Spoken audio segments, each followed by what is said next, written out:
Students, welcome to YouTube channel. तो आज के इस वीडियो में हम देखने वाले हैं परीक्षा पूर्व अभ्यास प्रश्न पत्र क्लास 12th हिंदी का कंप्लीट सॉल्यूशन। आज के इस वीडियो में मैं आपको बताने वाली हूँ, ठीक है। क्लास 12th हिंदी के जितने भी क्वेश्चन हैं सभी क्वेश्चंस के 1 से लेकर क्वेश्चन नंबर 23 है, ठीक है। तो ये 23 तक के आंसर पूरा कंप्लीट हम देखेंगे। वीडियो को आपने अभी तक लाइक नहीं किया है तो लाइक कर दीजिएगा। और जिन भी स्टूडेंट्स ने परीक्षा पूर्व अभ्यास प्रश्न पत्र जो आपको दिए गए हैं, यदि उनमें से भी आपने नहीं देखा होगा क्वेश्चन पेपर, तो मैं आपको पहले क्वेश्चन पेपर बता देती हूँ, ठीक है। तो आप उसको नोट कर लीजिएगा। फिर हम 1 बाय 1 करके सारे आंसर्स को एक ही वीडियो में पूरा फुल कंप्लीट आंसर मैं आपको प्रोवाइड करने वाली हूँ, ठीक है। तो चलिए हम सीधे आंसरों को देखते हैं फटाफट से। देखिए, आपको जितने भी सेट प्रोवाइड किए जाएंगे मैक्सिमम 5 सेट होने वाले। बहुत से स्टूडेंट का डाउट है, तो मैक्सिमम 5 सेट आपको मिलेंगे या फिर 4 भी हो सकते हैं। और ज़्यादातर 5 होने के चांसेस है, क्योंकि प्रीवियस ईयर में 5 सेट थे। और फिलहाल आपको सेट के वाइज पे भी करना है। आपको जो भी सेट मिले आप उसके अच्छे से प्रैक्टिस करना और बाकी सेटों पर भी ध्यान देना, क्योंकि कुछ कुछ क्वेश्चन सेम रहते हैं और कुछ भी बहुत से क्वेश्चन डिफरेंट भी मिलेंगे आपको उसमें। तो चलिए शुरू करते हैं। तब तक आप वीडियो को लाइक कर दीजिएगा। फर्स्ट टाइम चैनल पे नहीं हो तो सब्सक्राइब जरूर कीजिएगा और अपने सभी फ्रेंड सर्कल में वीडियोस को शेयर करना ना भूलें, ओके। तो सबसे पहले है सही विकल्प का चयन कर लिखिए, ठीक है। 6 मार्क्स के लिए है। फिराक गोरखपुरी के अनुसार घुटनों में लेकर माँ बच्चे को क्या करती है, ठीक है। क्या करती है? घुटनों के लेकर कपड़े पहनाती है, ठीक है। स का उत्तर है। उसके बाद है कौन सा रस हमारे मन में उत्साह का संचार करता है, ठीक है। तो शांत का तो निर्वेद हो जाएगा, रौद्र का क्रोध हो जाएगा, हास्य नस्याना, वीर का उत्साह हो जाएगा, ठीक है। वीर यानी उत्साह जगाता है हमारे अंदर।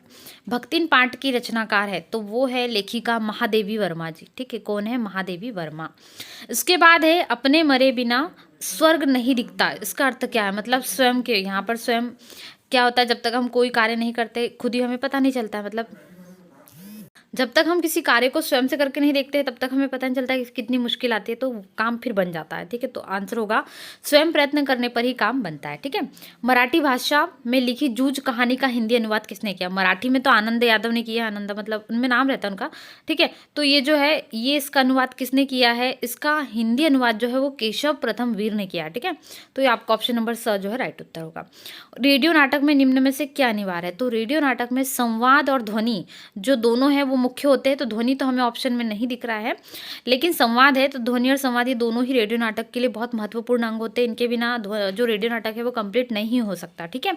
तो संवाद बहुत अच्छा होता है और बहुत अच्छे से इसको क्लियरिटी होती है, ठीक है। तो इसके बिना हम कंप्लीट नहीं कर सकते रेडियो नाटक। स नंबर का आंसर होगा संवाद। उसके बाद है क्वेश्चन नंबर 2 जो रिक्त स्थानों की पूर्ति कीजिए। और पहला क्वेश्चन है आपका उषा पाठ से ही है। लिपा हुआ चौका अभी क्या पड़ा है? गीला पड़ा है, ठीक है। लिपा हुआ मतलब जब हम उसको पुताई करते हैं सुबह, जब भी खाना बनाने की शुरुआत होती है किचन में, तो रसोई में सबसे पहले यहाँ पर चौके को क्या करते हैं? आसपास से पूरा उसको गीला किया जाता है, क्योंकि उसके बाद ही शुरुआत होती है, ठीक है। आप सभी को अच्छे से पता होगा, तो गीला आएगा। जिन छंदों में वर्णों की गणना की जाती है, तो नाम से समझ में आ रहा है वर्ण की गणना यानी वार्णिक छंद, ठीक है। मात्रा की गणना यानी मात्रिक छंद, ठीक है। ये छंद कहलाते हैं। अलंकार तो बिल्कुल नहीं हो सकता। पहलवान की ढोलक पाठ की विधा है, कहानी है, ठीक है। वैसे तो ये उपन्यास में से है, एक इसका पार्ट है, पर ये कहानी है। फणीश्वर नाथ रेणु की बहुत प्रसिद्ध है, ठीक है। तो कहानी इसका सही उत्तर होगा। आप कहानी नोट कर लीजिए। इसके बाद है हालदार साहब अब भी नहीं समझ पाए वाक्य में भी। ये जो भी दिख रहा है ना, ये कौन सा शब्द है? तो ये भी जो है वो निपात शब्द के अंतर्गत आता है, तो निपात है, ठीक है। लेखक आनंद यादव। देखिए, जो मराठी में जूझ कहानी लिखी है वो आनंद यादव की है। उसको बाद में हिंदी में केशव प्रथम वीर ने किया, अभी हमने देखा। तो कुछ छोटे छोटे पॉइंट है जो आपको याद रहेंगे और जिनको एग्जाम में आपको देखने को मिलेंगे, इसलिए इसको ध्यान से नोट करना। उनकी माँ धूप में क्या कर रही थाप रही थी? कंडे थापना, ठीक है। मुद्रण की शुरुआत किस देश से हुई? तो चीन से हुई है मुद्रण की शुरुआत प्रारंभिक में। उसके बाद है सत्य सत्य क्वेश्चन नंबर 6 है, ठीक है। मधुशाला बच्चन की, तो जो मधुशाला रचना है ये इनकी प्रसिद्ध कृति है, बिल्कुल सही उत्तर है। इनकी सर्वाधिक प्रसिद्ध कृति है, यानी सत्य है। संध्या अलंकार के प्रयोग से अंत तक सही है। जहाँ संध्या अलंकार होगा वहाँ अंतिम क्षण तक आपको संशय बना रहेगा, क्योंकि इसका नाम ही संध्या अलंकार, तो बिल्कुल सही है। लुट्टन बचपन में गाय चराता था, ये भी सही है, क्योंकि लुट्टन के माता पिता जब वो अनाथ हो गया था, गुजर गए, तो उसके बाद में उसकी विधवा सास ने ही, ठीक है, जो थी उन्होंने ही सबकी देखभाल की है। मतलब बचपन से इनको पाला पोसा था, तो ये बचपन में गाय चराता था, ठीक है। लुट्टन पहलवान, तो ये भी सत्य है। कालाक्षर भैंस बराबर का अर्थ साक्षर होना, तो ये तो असत्य है। क्यों? क्योंकि कालाक्षर भैंस बराबर मतलब अनपढ़ होना, साक्षर नहीं, ठीक है। इसके बाद है जूझ कहानी गोदान नहीं, गोदान को उपन्यास का तो है ही नहीं। अलग से मराठी में लिखा गया हो। तो गोदान जो है वो आपको अच्छे से पता होगा, प्रेमचंद जी के उपन्यास है। उपन्यास सम्राटकार प्रेमचंद के ही गबन और गोदान उपन्यास है, ठीक है। कहानी का नाट्य रूपांतरण असंभव है, तो ये असत्य है। संभव है, इसको कर सकते हैं, इसके लिए कुछ लिमिटेशन है। उसके साथ ही इसकी यदि हम उसको फॉलो करें तो हम बिल्कुल उसका रूपांतरण कर सकते हैं, लेकिन जो है वो लिमिट में हमें उसको करना होता है, ठीक है। इसके बाद है सही जोड़ी मिलान करना है। आप इस आंसर की भी पीडीएफ इसकी डाउनलोड कर सकते हैं। पूरा 1 से लेकर 23 तक का कंप्लीट सॉल्यूशन पीडीएफ भी डाउनलोड कर सकते हैं। पीडीएफ डाउनलोड करने के लिए आपको क्या करना है, गूगल पे आना है। उसके बाद में गूगल पे टाइप कर लीजिएगा। क्या टाइप करना है, सबसे पहले आपको टाइप करना है ARFindia.com, ठीक है। उसके बाद में अपनी क्लास टाइप कर सकते हो या फिर अभ्यास प्रश्न पत्र, और अपनी क्लास कोई भी क्लास हो अपनी क्लास टाइप कर लीजिए, 9th 10th 11th 12th। तो यहाँ पर आप डाउनलोड कर लेंगे, लिंक पर क्लिक करेंगे, सीधे डाउनलोड हो जाएंगे, ठीक है। चलिए देख लेते हैं। श्रृंगार काल, रीतिकाल का ही दूसरा नाम श्रृंगार काल, आप ये अच्छे से जानते होंगे, ठीक है। तो मिलान कर लीजिए। बादल राग किसकी रचना है, निराला की है, ठीक है। तो आप इसको मिलान करते हुए जाइएगा, यहाँ पर आपको क्लियर समझ में नहीं आएगा तो वर्ण के बोलने में लगा वाला समय, मात्रा के लिए जो हम समय लेते हैं ना, वो वर्ण के बोलने वाले में लगने वाला समय, ठीक है, मात्रा आएगा। नेहर, वैसे तो मेहर यानी मायका होता है, ठीक है। तो पीहर मेहर इसको ही बोलते होंगे, तो नेहर मायका है। भाव विस्तार यानी भाव पल्यवन दोनों एक ही है, यानी उसका विस्तार करना, उसको विस्तार रूप से समझाना। तो भाव विस्तार भाव पल्लवन इसका हो जाएगा। सबसे ऊंचा चबूतरा हो गया बड़ा बौद्ध स्तूप, ठीक है। कहानी का केंद्रीय बिंदु कथानक को माना जाता है, तो हमें कथानक यहाँ पर मिल गया, ठीक है। मिलान कर लीजिएगा। अब इसका आंसर भी हम देखेंगे। इसके बाद है क्वेश्चन नंबर 5 है, निम्नलिखित प्रश्नों के उत्तर एक एक वाक्य में लिखिए, ठीक है। दूरदर्शन वाले कैमरे के सामने बैठे अपन इससे बार प्रश्न क्यों पूछते हैं, इससे पूछते हैं क्योंकि वो यदि बार बार पूछेंगे उसको नहीं आएगा तो फिर रो देगा, और उसके रोने से उनको टीआरपी मिल जाएगी, ठीक है। तो अभी इसका उत्तर भी हम देखते हैं। विस्तृत कलेवर वाले वाक्य को क्या कहते हैं, तो विस्तृत महाकाव्य में होता है, तो महाकाव्य आ जाएगा। शेर के बच्चे का असल नाम क्या था, चांद।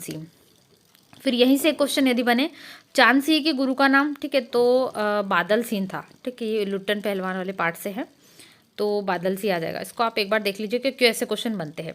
अनासक्त का क्या अर्थ होता है।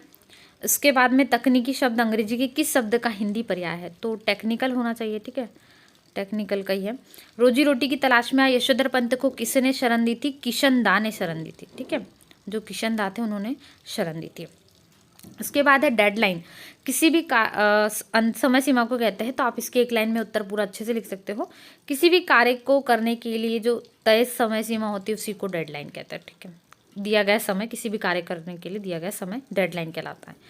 ये आपका हो जाएगा। तो चलिए पहले अच्छे से एक शब्द एक वाक्य के उत्तर को नोट कर लीजिए, 7 मार्क्स का है क्योंकि, तो आप अच्छे से कॉपी में नोट्स बनाकर भी इसको रख सकते हो चाहो तो, क्योंकि बहुत महत्व है। और यदि आप इसको नोट्स बनाकर रखोगे तो आपको बहुत फ़ायदा मिलने वाला है मेन एग्जाम के लिए, जिससे आप डायरेक्टली इनडायरेक्टली दोनों तरीके से पढ़ सकते हो। आप इसको नोट्स बनाओगे और एकदम से जब पेपर देने जाओगे उसके कुछ दिन पहले आप इसको देखोगे, और पेपर देने जाओगे तब भी कॉपी में देखोगे, तो आपको बहुत सी चीज़ें इसमें मिल जाएंगी और बहुत काम की रहेंगी, ठीक है।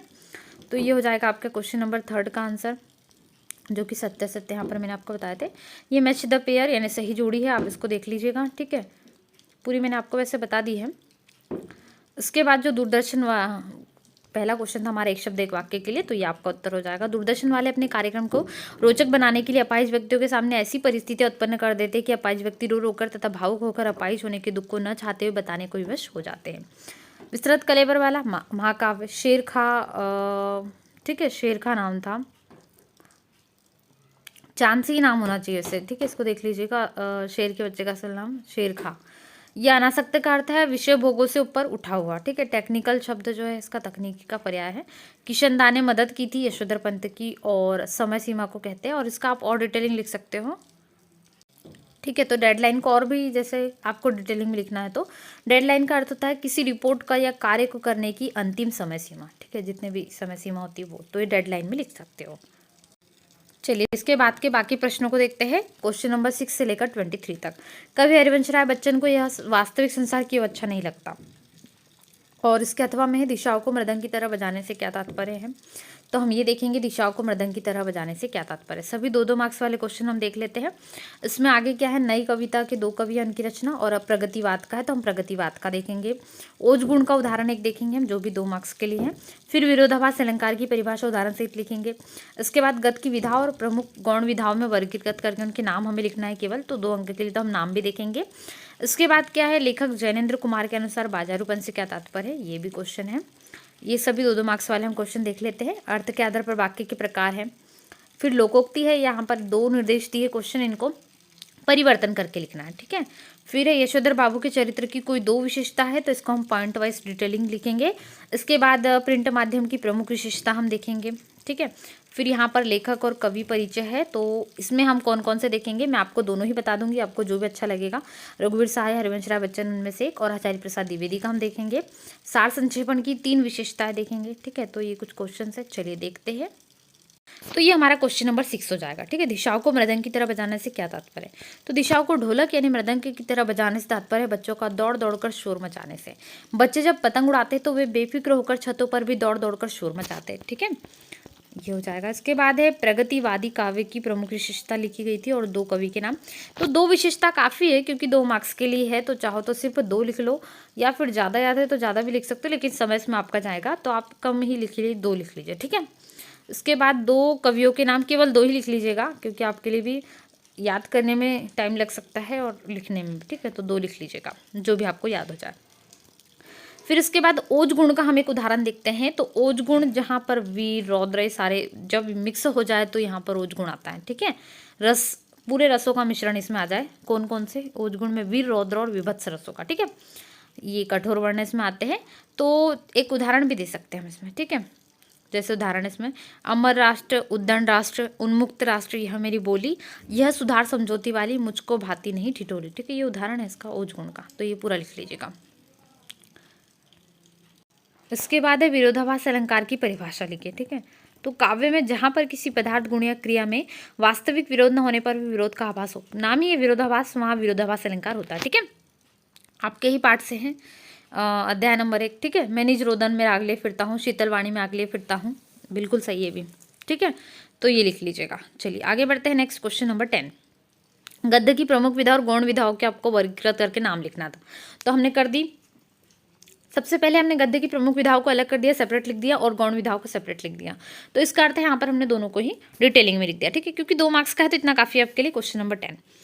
इसके बाद क्वेश्चन नंबर 11 है हमारा, लेखक जैनेन्द्र कुमार के अनुसार बाजारूपन से क्या तात्पर्य है। वैसे तो 2 मार्क्स का, इतना नहीं भी लिखोगे तो भी आप इसको और शॉर्ट भी कर सकते हो चाहो तो, लेकिन यदि पूरा लिखते हो तो ये भी ठीक है, आपके इसमें नंबर कटने के चांसेस बिल्कुल नहीं रहेंगे, ठीक है। तो ये आपका क्वेश्चन नंबर 11 पूरा कंप्लीट हो जाएगा। इसके बाद मैं क्वेश्चन नंबर 12 की ओर बढ़ती हूँ, जो कि अर्थ के आधार पर वाक्य के प्रकार लिखिए। अच्छे से जानते होगे आप, अर्थ के आधार पर अलग अलग प्रकार होते हैं, ठीक है। तो कुल मिलाकर यहाँ पर अर्थ के आधार पर कितने 8 के प्रकार होते हैं इसमें, तो पूरे ही नाम आपको ध्यान से लिख लेना, केवल नाम ही लिखना है, क्योंकि ये भी 2 मार्क्स का ही है। Question number 12। इसके बाद हम बढ़ते हैं क्वेश्चन नंबर 13, जो कि है लोकोक्ति किसे कहते हैं। तो लोकोक्ति यानी लोगों के द्वारा कही गई उक्ति, ठीक है। लोक कथन इसका अर्थ ही होगा, 2 ही शब्दों से मिलकर ये बना है, लोक धनोक्ति, ठीक है। इसी को लोकोक्ति, लोकोक्ति को एक और नाम भी कहते हैं कहावत, दोनों सेम ही है। क्वेश्चन नंबर 14 है, यशोधर बाबू के चरित्र की विशेषता लिखिए, क्योंकि ये हमें 2 मार्क्स के लिए क्वेश्चन है, तो केवल 2 विशेषता लिखेंगे हम, और आप जानते हैं सिल्वर वेडिंग जो कहानी है उसमें ही है। तो इसमें आप यशोधर बाबू का बालपन लिख सकते हो, कुमाऊं संस्कृति के पोषक है, और किशनदा के पट्टे शिष्य और परंपरावादी। तो सबसे अच्छा है आप इसकी परंपरावादी और द्वंद्वग्रस्त व्यक्तित्व 2 लिख लीजिए। दिखने में भी छोटे हैं, याद भी जल्दी हो जाएंगे, और बहुत ईजी भी है, और आपके लिए बहुत बेनिफिट है, ठीक है। तो ये 2 पॉइंट लिख लीजिएगा। इसके बाद जो नेक्स्ट है वो है प्रिंट माध्यम की प्रमुख विशेषताएं लिखिए, ठीक है। तो प्रिंट माध्यम की प्रमुख विशेषता में लिख लीजिएगा, मुद्रित माध्यमों के तहत अखबार, पत्रिका, पुस्तक आदि हैं। इसकी सबसे बड़ी विशेषता शक्ति है कि इसमें छपे हुए शब्दों में स्थायित्व होता है, ठीक है। आप आराम से धीरे धीरे पढ़ सकते हैं और उस पर सोच भी विचार भी कर सकते हैं, ठीक है। ये हो जाएगा। इसके बाद क्वेश्चन नंबर 16 क्या है, हरिवंश राय बच्चन या रघुवीर सहाय का है शायद, तो हमें इनका देखना है। आप चाहो तो इस टाइप से भी लिख सकते हो, ठीक है। प्रमुख रचनाएं हो गई, जैसे मधुशाला हमें आया था कि उनकी प्रसिद्ध कृति है बच्चन की, तो बिल्कुल ये तो क्वेश्चन सही है, ठीक है। ये भाव पक्ष हो जाएगा यहाँ पर, ये कला पक्ष, इसको और शॉर्ट में भी कर सकते हो। और यदि आपको इस टाइप से, जैसे भाषा शैली हरिवंश राय बच्चन का दिया था और रघुवीर सहाय का, तो इसी तरीके से भी दोनों तरीके से लिख सकते हो, जो भी आपको इजी जाए, ठीक है। एग्जाम में जो भी पूछे उसी को हमें बनाते हुए आना चाहिए, और उसको हम अच्छे से लिख सकते हैं, ठीक है। दोनों का हो जाएगा। उसके बाद हजारी प्रसाद द्विवेदी का कहा गया है तो बाणभट्ट की आत्मकथा, अशोक के पुल इनकी प्रमुख रचना। अशोक के पुल तो बहुत फेमस है। भाषा शैली, फिर साहित्य में स्थान है, ठीक है, ये हो जाएगा हजारी प्रसाद द्विवेदी जी का। इसके बाद सार संक्षेपण की विशेषता है 3 है। सबसे मेन तो यही है कि संक्षेपण में स्पष्टता होनी चाहिए। यदि हम किसी चीज़ को शॉर्ट में लिखते हैं सबसे पहले उसमें स्पष्टता होनी चाहिए। ठीक है, गतिशीलता भी होनी चाहिए। ऐसा नहीं कि हमने मिक्स करा लेकिन एक फ्लो में चले नहीं है, तो फ्लो में भी बहुत ज़रूरी है गतिशीलता होना। ठीक है, और केंद्रीय भावबद्धता होनी चाहिए, मतलब जो मेन फोकस है, जैसे प्रदूषण हमारा मेन फोकस है तो उसमें मोटिवेट होना चाहिए। प्रदूषण मेन सोर्स प्रदूषण का है। यदि हम किसी चीज़ में शॉर्ट कर रहे हैं प्रदूषण का, नोट्स में समरी में बना रहे, तो वो फोकस होना चाहिए कि जैसे हम प्रदूषण से बचाना चाहते हैं, तो वो हमारा मेन मुद्दा झलकना चाहिए हमारा शॉर्ट संक्षेपण में। ठीक है, यही है संक्षेपण है उसका, उसमें विस्तार नहीं होना चाहिए। 3 प्रमुख विशेषताएं छोटी छोटी लिख लेंगे तो भी आपका हो जाएगा। क्वेश्चन नंबर 19 हम देखते हैं अब। ठीक है, तो यहाँ पर हमने सार संक्षेपण की विशेषता लिख दी है, आप इसको और डिटेलिंग में भी लिख सकते हो। इसके बाद क्वेश्चन नंबर 19 है अपठित गद्यांश है या काव्यांश है। गद्यांश भी बहुत बढ़िया है, प्रकृति और मनुष्य का है, मतलब कैसे दोनों में टकराव चलता है। मनुष्य जो है प्रकृति को अपनी संपत्ति समझकर उस पर हक जताते हुए चलता है, लेकिन बदले में उसे कुछ नहीं देता है। ठीक है, लेकिन मानना प्रकृति जो है हमारे, प्रकृति से ही मनुष्य का जन्म हुआ है, तो यही इसमें समझाने की कोशिश की गई है कि मनुष्य जो है विजय तो आगे आगे बढ़ता है लेकिन वो पीछे दिखता नहीं है। ठीक है, तो वही है, इसमें सब कुछ दिया है, आप इसको समझ सकते हो। इसके उत्तर भी इसी में आपको मिल जाएंगे। बहुत अच्छा पैसेज है ये भी कर सकते हो चाहो तो। और उसके बाद में अथवा में है मैथिली शरण गुप्त की कविता है, भारत भारती आई थिंक उसमें से ली गई है, तो उसमें से कुछ लाइनें हैं, 4 लाइनें हैं। यद्यपि सदा परमार्थी में स्वार्थ थे हम मानते, पर कर्म से फल कामना करना न हम थे जानते। विख्यात जीवन व्रत हमारा लोक हित एकांत था, आत्मा अमर है देह नश्वर यह अटल सिद्धांत था। बहुत ही अच्छी कविता है उनकी। तो उसमें बताया गया है, जैसे अच्छा अर्थ दिया है कर्मों के, हम करते थे कि हम ये इंसान मनुष्य के बारे में ये भी पैसेज कि मनुष्य समझता है कि हमारा शरीर सब कुछ है, उसको लगता है कि वो नष्ट नहीं होंगे, लेकिन हमारा शरीर तो नष्ट होता ही है, हम ये जानते हैं, बहुत अटल सत्य है जो इस दुनिया में आज को जाना ही है। तो वही सब कुछ इसमें डिटेलिंग में दिया है। ठीक है, उसका अर्थ आप लिख सकते हो। इसका शीर्षक लिखना है, वैसे तो इसका शीर्षक हम अलग अलग प्रकार से बना सकते हो। यथार्थ सत्य लिख सकते हो क्योंकि इसमें यही बताया गया है, जैसे हम कर्म करते हैं और फल के साथ साथ में चाहते हैं कि फल भी मिले, लेकिन वो बहुत समय बाद हमें मिलता है। ठीक है, तो ये यथार्थ सत्य लिख सकते हो, उसका शीर्षक अच्छा लगेगा। इसके बाद में अतीत में हमारा अटल सिद्धांत क्या था, तो हमारा अटल सिद्धांत था कि आत्मा अमर है और देह नश्वर है। ठीक है, मतलब ये बहुत अटल सत्य जिसको मैंने कहा वो यही है कि आत्मा को कोई नहीं मार सकता, लेकिन हमारे शरीर को मर सकता है, शरीर नष्ट हो सकता है, जबकि आत्मा कभी नष्ट नहीं हो सकती। ठीक है, नश्वर शब्द का विलोम, नश्वर यानी नष्ट होने वाला। ठीक है, तो नश्वर यानी नष्ट होने वाला, हम इसका अमर भी लिख सकते हैं जो कभी नष्ट नहीं होता। ठीक है, और इसके साथ में हम इसको शाश्वत भी लिख सकते हैं जो हमेशा बना रहता है। ठीक है, इसको और हम नश्वर का विलोम देखें तो स्थायी भी लिख सकते हैं, पर शाश्वत ज़्यादा बेटर रहेगा क्योंकि नश्वर के अकॉर्डिंग शाश्वत परफेक्ट है। ठीक है, तो शाश्वत जो अटल सत्य है जिसको हम कहते हैं, बिल्कुल वही। ठीक है, ये हो जाएगा। क्वेश्चन नंबर 20 हम देखते हैं। तो ये जो है हमें संदर्भ प्रसंग सहित भावार्थ लिखना है, दूध का हो अवधूत का हो, तो ये तो तुलसीदास जी का ही लग रहा है। ठीक है, तो यही वाला है उनके, इसमें बहुत अच्छा दिया है। और उसके अथवा में भी है भाषा को उल्टा पलटा, तो ये बात सीधी थी वाला लग रहा है। ठीक है, तो हम सबसे पहले 20 का करेंगे, दूध का हो दूध का होगा, इसका संदर्भ प्रसंग सहित भावार्थ देखेंगे। फिर 21 में भी जो है गद्यांश वैसे उसमें भी व्याख्या करना है, एक बाजार वाले से हैं। ठीक है, जैनेन्द्र कुमार का जो है, और एक और अथवा में है जाति प्रथा श्रम विभाजन, ये भी है आपके बुक से ही। तो हम पहले संदर्भ प्रसंग व्याख्या कर लेते हैं। ठीक है, तो क्वेश्चन नंबर 20 का हम देखते हैं, दूध का वाला, तो आप इसको लिख लीजिएगा। जो प्रसंग है ये हमारी पाठ्य पुस्तक आरोह भाग 2 से संगीत कवितावली, ठीक है, उसके उत्तरकांड से है। इसकी रचयिता तुलसीदास जी, नाम में ही तुलसी है तो हमें दिक्कत ही नहीं जाएगी इसको समझने में। जो प्रसंग है इसमें कवि ने क्या बताने की कोशिश की है, सामाजिक और आर्थिक दुराचार या दुर्व्यवस्था का जो यथार्थ परख है ना, बिल्कुल वही चित्रण किया है, बिल्कुल सही तरीके से किया है कवि ने। और पूरा आप इसका भावार्थ लिख लीजिएगा। ठीक है, ये आपका पूरा भावार्थ हो जाएगा कंप्लीट। इसके बाद में जो गद्यांश है ना वो हम देख लेते हैं। तो ये जो बाजार वाला है इसका हम देखते हैं गद्यांश जो आपको याला दिया गया है। ठीक है, ये क्वेश्चन नंबर 21 है, ये भी आरोह से है लेकिन ये आपके जो है गद्य में है। तो ये बाजार दर्शन जो पाठ है उससे लिया है, इसके लेखक जो है जैनेन्द्र कुमार है। ठीक है, प्रसंग लिख लीजिएगा। और इसके पहले हमने देखा संदर्भ में, उसमें भी तुलसीदास जी का ही वर्णन है, तो वो वाला लिख लीजिएगा। हम बाजार का नुकसान करते हैं, इसमें कैसे होता है, मतलब हम अपना और बाजा दोनों का नुकसान के, जैसे हमें जिस चीज़ों की जरूरत नहीं वो भी हम खरीद लेते हैं, लगता है कि हमें ज़रूरत है, बस वही सार्थकता के ही बारे में बताया है कि मेन काम क्या होता है हमारा, जो जिसकी ज़रूरत हो केवल वही हमें लेना चाहिए। तो ये इसमें ही सब कुछ बताया गया है बाजारवाद में। ठीक है, आगे हम बढ़ते हैं, जो कि अगला क्वेश्चन है। क्वेश्चन नंबर 22 है, आपके नगर के नगर पालिका अध्यक्ष को लिखना है आपके वार्ड की नियमित साफ सफाई न होने के संबंध में एक शिकायती पत्र लिखना है। फिर अथवा में बहुत अच्छा लेटर है, यहाँ पर भी मधुर स्मृतियों के बारे में लिखना है। जब आप अपने मामा जी के गांव से वापस आए उसके बाद में आपको गांव की याद आएंगी, उसके बारे में लिखना है, क्या क्या आपने वहाँ किया और किस किस चीज़ आपको याद आई। फिर जो एंड में है वो 23 है, जो कि निबंध है, सभी 4 मार्क्स के हैं।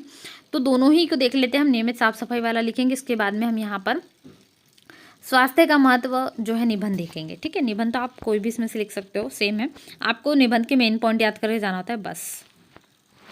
ठीक है, तो यहाँ पर आप लिख सकते हो, पता आ जाएगा, दिनांक आ जाएगी, और यहाँ पर आप श्रीमान नगर पालिका अध्यक्ष लिख सकते हो, नगर निगम भोपाल। ठीक है, नगर पालिका अध्यक्ष लिख दीजिएगा। मान्यवर सविनय निवेदन है कि दौलतगंज की नालियों में, यहाँ पर अपने वार्ड का नाम लिख सकते हो, कोई भी वार्ड लिख लीजिए, जो भी वार्ड हो, सरदार वल्लभ भाई पटेल या कोई भी, ठीक है, वो वार्ड लिख लीजिएगा। इस नालियों में नियमानुसार सफाई की उचित व्यवस्था न होने के कारण मच्छर और मक्खियों का प्रकोप है, फलस्वरूप कॉलोनी के लोगों में बीमारी फैलने का भय, या वार्ड के लोगों में भी लिख सकते हो। अतः आपसे प्रार्थना है कि नालियों की सफाई की उचित व्यवस्था कराने और कीटनाशक दवाई के छिड़काव कराने की शीघ्र व्यवस्था करने की कृपा करें। इसके लिए हम सब आपके आभारी रहेंगे। भवदी श्यामकांत, खेड़ापति कॉलोनी भोपाल। इसको और आप बेटर तरीके से कर सकते हो, इसमें और थोड़ा डिटेलिंग दे सकते हो कि कितने दिनों सफाई वगैरह नहीं हो, बहुत अच्छे तरीके से इसको आप नोट कर सकते हो। ठीक है, इसके बाद जो स्वास्थ्य का महत्व है इसमें रूपरेखा के साथ में लिखना है। तो पहले मेन पॉइंट क्या कर लीजिए, रूपरेखा लीजिए, और इसमें जो जो पॉइंट दिए हैं ना इनको 1 बाय 1 करके लिख लीजिए। ठीक है, पहले प्रस्तावना, फिर दूसरा स्वास्थ्य अनमोल खजाना हो गया। ठीक है, तीसरा पॉइंट है स्वास्थ्य के लिए व्यायाम, फिर इसमें आगे हो जाएगा खेल और स्वास्थ्य है, स्वस्थ शरीर में जीवन का सुख और उपसंहार। ये पॉइंट को मेन 6 से 7 पॉइंट में पहले 1 बाय 1 करके लिख लीजिए। इससे और जो रूपरेखा होंगी उसको पूरा ही ब्लैक पेन से लिख लीजिए, मतलब जो मेन पॉइंट है ना उनको, जैसे कि 1 से लेकर 7 तक जितने पॉइंट है 1 बाय 1, इनको सभी को ब्लैक पेन से नोटेड लिख लीजिए। रूपरेखा को बॉक्स में कर लीजिए और जो निबंध है उसको भी। उसके बाद में नीचे फिर 1 बाय 1 करके एक एक डिटेलिंग कीजिए, तो आपका निबंध बहुत अट्रैक्टिव दिखेगा और आपको फुल मार्क्स भी मिलेंगे। निबंध के लिए आपको याद रखना है मेन पॉइंट, मेन एग्जाम में जब बैठोगे तब भी ये पॉइंट आप याद रख लीजिएगा। ठीक है, तो ये आपका पूरा हो जाएगा निबंध। आप इसको चाहो तो आपके अकॉर्डिंग भी लिख सकते हो, जो आपने पहले से याद किया है ना उसको भी लिख लीजिएगा, जो भी पॉइंट आपको अच्छा लगे, पर सेम तरीका रखिएगा, पहले रूपरेखा को अच्छे से नोट करना क्योंकि आपको रूपरेखा के पॉइंट मिलते हैं। ठीक है, तो ये पूरा कंप्लीट सॉल्यूशन हमने देखा क्लास 12th हिंदी का अभ्यास प्रश्न पत्र परीक्षा से पूर्व जो हो रहा है उसके कंप्लीट सॉल्यूशन मैंने आपको बताया 1 to 23। वीडियो को अभी तक लाइक नहीं किया तो लाइक कीजिए, फर्स्ट टाइम चैनल पे तो सब्सक्राइब कर लीजिए और अपने सभी फ्रेंड सर्कल में वीडियोस को शेयर करना ना भूलें। मिलते हैं ऐसे नए वीडियो में, थैंक्स फॉर वॉचिंग।